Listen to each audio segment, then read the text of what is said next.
ગોંડલના બહુચર્ચિત અમિત ખૂંટ આત્મહત્યા કેસમાં રીબડાના રાજદીપસિંહ જાડેજાએ ગોંડલ તાલુકા પોલીસ મથકમાં આત્મસમર્પણ કર્યું છે. તે છેલ્લા 5 થી 6 મહિનાથી ફરાર હતો. પોલીસે તેની વિધિવત ધરપકડ કરી આગળની કાર્યવાહી હાથ ધરી છે.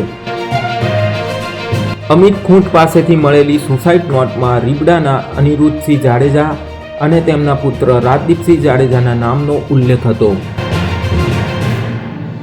આ સુસાઇડ નોટના આધારે પોલીસે બંને વિરુદ્ધ આત્મહત્યા માટે દુષ્પ્રેરણાનો ગુનો દાખલ કર્યો હતો. ગુનો નોંધાયા બાદથી રાજદીપસિંહ જાડેજા ફરાર હતો.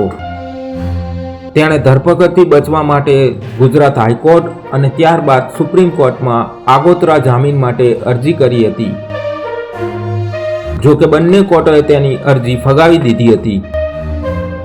આ કેસમાં રાજદીપસિંહના પિતા અને મુખ્ય આરોપી અનિરુદ્ધસિંહ જાડેજાએ અગાઉ આત્મસમર્પણ કર્યું હતું, જેમની ધરપકડ કરવામાં આવી હતી.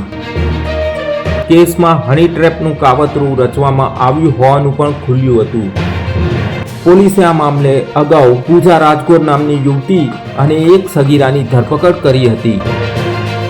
આ કાવતરામાં મદદ કરવા બદલ 2 વકીલો સંજય પંડિત અને દિનેશ પાતરની પણ અટકાયત કરવામાં આવી હતી.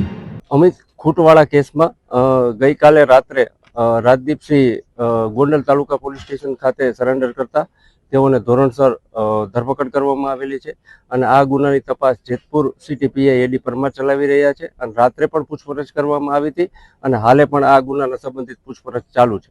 કઈ જગ્યાએ રોકાણ અત્યારે જે છે એડી પરમાર તપાસ ચલાવી રહ્યા છે. ક્યાં ક્યાં રોકાણ હતા, કોને આશરો આપેલો હતો એ બાબતની પણ તપાસ કરવામાં આવશે.